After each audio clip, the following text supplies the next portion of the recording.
Shabbat Shalom, Parshat Naso literally means lift up, to carry, to raise up. Lifting and carrying are the essence of the holy work described in this week's Torah portion. Naso begins with the appointment of the Levite families of Gershon, Merari, and Kahat to take care of the Mishkan, while Aaron and his family were given the responsibility of overseeing the actual service to God in the Mishkan.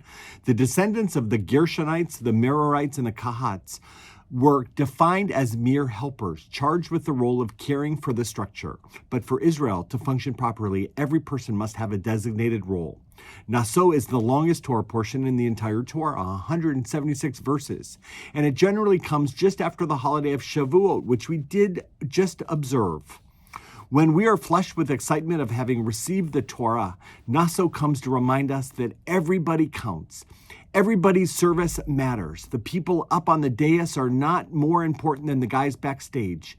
In God's eyes, there are no such thing as menial acts of service. Neither should there be in our eyes. If COVID taught me anything, it is that we are all schleppers. We are all tasked with carrying the burden ourselves, and there are so many thankless, behind-the-scenes roles that are so important for each one of us.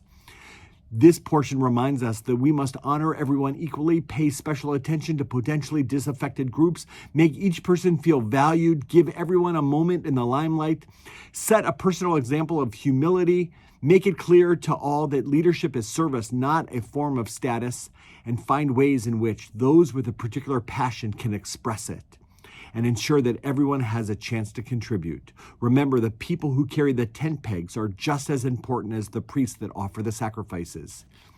There are always two ways to lift up a burden. Some people, whenever they pick something up, do so with a moan, but other people just shoulder the load and get on with it, and they do so with a smile, and they do so with a song. The Talmud says that when the Levites carried the holy vessels, they lifted up their voices and sang. They didn't just schlep, they performed their work in a way that elevated a simple act and made it holy. So we're all schleppers. Help us realize that we can also change the world, one act at a time. Shabbat Shalom.